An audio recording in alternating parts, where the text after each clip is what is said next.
Hello, guys. Welcome back. Yeah, maybe you should. Look, he's like, you should share that technique. That's interesting. I wanted to talk to you guys actually about a technique I do that I find useful. When I was on the Asphyxer, I was going insane because it was basically rewiring my brain. And you probably shouldn't take advice from fiction, especially from horror fiction. But I'd heard of the concept before. And we're gonna go with Hannibal Lecter for a reason. There's if you read the novels, he builds this inner mind place basically as a safeguard, and so he doesn't go completely insane. He has this place in his mind that he goes to, and he spends time there. Yeah, not completely insane. And I thought, what if I built? Please follow me on this. My own Hannibal Lecter, knowing he'd be a fictional character, knowing he'd be part of my mental capabilities.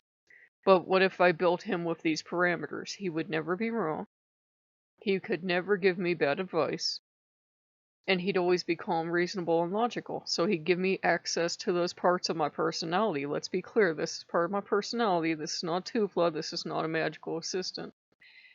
And I could rely on his advice. And it would always be correct and it would always be right. And I've tried it. And recently, Odin and I are having arguments. Our latest dust up was about Apollo. And Odin is being really aggressive and hyper and not Odin-like at all lately, to the point where I'm, borderline atheist again. And so I went inside and I'm talking to Dr. Lecter. Now keep in mind, I know it's myself I'm talking to. And I'm talking to him and I explain my situation. And he's never judgmental. He gives good advice. And basically, he walked me through it, and he walked me through Odin's point of view, because that's what I wanted him to do. I couldn't do it myself, but this part of myself could do it. It's complicated, but it works. And I agreed with him. And then, when I came back out, Odin was completely calm. It was like all the rage and fury went out of him. And I told him, because at first I didn't want to tell him. I'm like, this is Odin. He will use this to his advantage. And I'm like, well, if he's actually God and he actually exists, remember, he can make me borderline atheist. He knows anyhow. So I told him. And I said, that's just the part of me that could be calm and reasonable and logical. And I could see why Odin would have jealousy issues because he's not known to be a perfect god. My relationships with the gods always kind of go through this settling in period, and that's where Odin and I are now, because we've never really spent this much time together, ever. And he's just getting jealous. He's furiously jealous with me of Apollo and doesn't want Apollo around me. And it's kind of like Apollo has, please take this the right way, because Odin's a lot of things, but insecure isn't one of them. Apollo has everything Odin lacks, traditionally. Traditionally, nobody's going to say Odin's beautiful, handsome, young, charming, able to, woo lovers, a gifted musician, etc., on and on, gifted with prophecy, whatnot, coming from a fabulously wealthy family. Nobody's going to say all of that about Odin. They're two completely different deities. And Apollo, is very different. Apollo's never wanted me to listen, though he will give advice. And if I don't follow it, that's my own fault. And I take too much after his brother. And, there's this belief by some that Apollo and Dionysus are the same deity anyways. I'm not getting into that, but some people believe that. And just to complicate matters, they also believe that some other people believe that Dionysus and Hades are the same entity. So you have at least 3 gods together, which would explain why I interact with all of them, perhaps. Anyhow. This weird thing's been happening. The more I work with Odin, the more atheistic stuff does pop up in my feed and everything. I've just kind of noted it. And I said, if this is your tactic to get rid of all contenders, this may work on you as well. And he'll just stand there and look at me emotionlessly, and I'm like, okay. And I can already think of arguments against every atheistic thing I've seen. Um, and this isn't about atheism, it actually isn't. It's just about we're going through a settling in period. And we're going through seeing this and seeing that. And I've told Odin repeatedly lately, because certain writers keep popping up if you work with Odin. I said, you and I are just not suited to each other. If this is truly you, if you have no moral parameters, if you do this, you do that, everything else. I said, I can get into that mode once in a while. I said, but basically, you know that's not me. I am moralistic. I have my own moral code. A lot of people might say isn't moral at all, but I still have my own moral code that I don't tend to break. And I heard, yeah, let's go with that. And I just don't have anything to put on the table for him.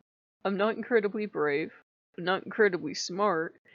I'm not incredibly talented at anything, actually. I'm normal. I'm average.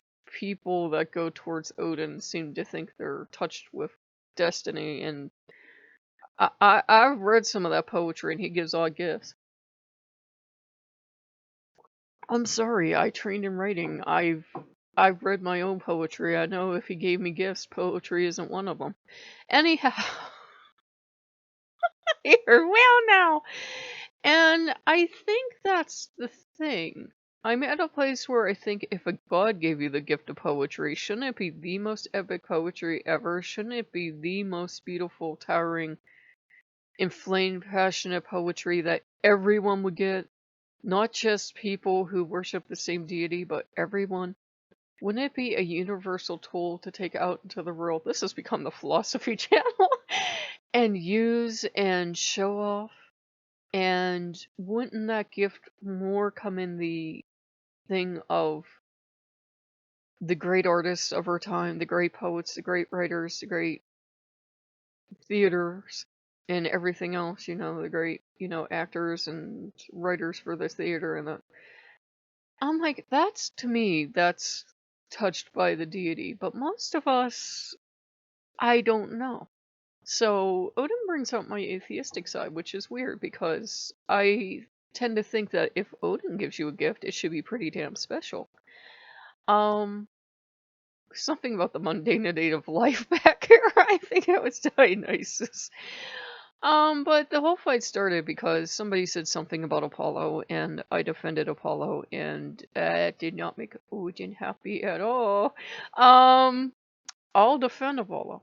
I'll defend his honor. I served him, and I still love him very deeply, and I think that kind of rattles Odin's chains, though I don't see why it should, because he knows I served Apollo first, though he claims he was first.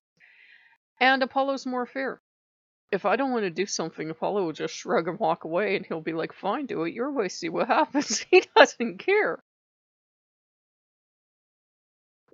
Odin, on the other hand, blah blah blah blah blah, will stay where he is and have a shouting match with me, which accomplishes absolutely nothing other than making us both angry.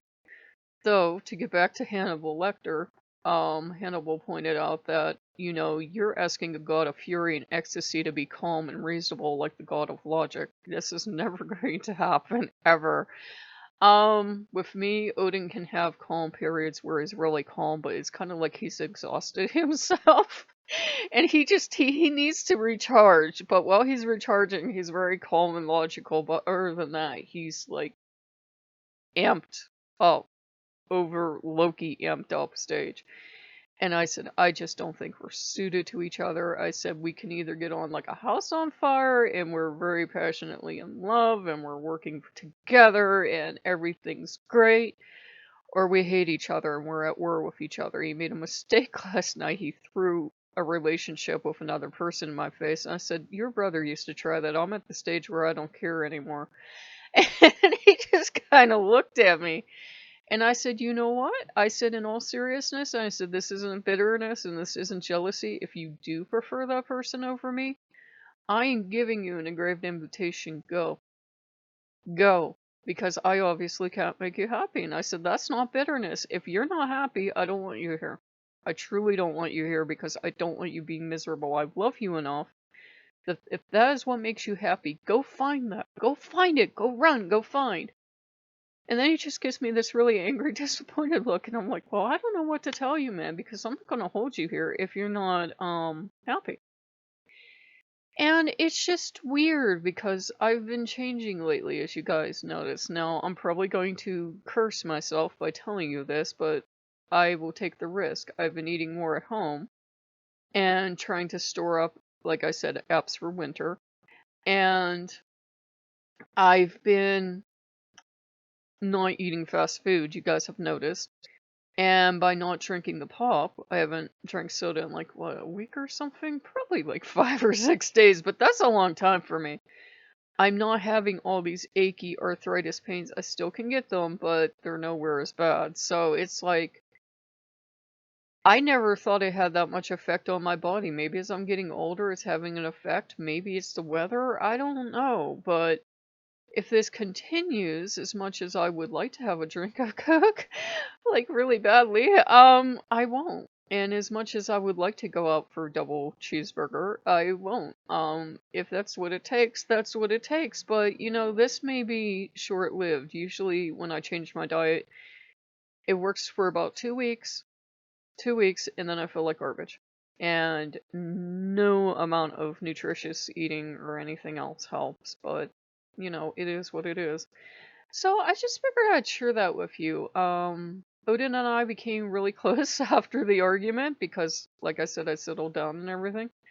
But it's just this thing of I don't think I'm making him happy. I think he's waiting for something he's never going to get from me, and I don't know what that is. Everybody else says he's sweet grandfather. He yells a lot with me, a lot. I don't think he likes me. I really don't. He will say, you know, that he does, and if you have certain relationships, he'll be like, of course I love you, and da da da da. I don't think he does.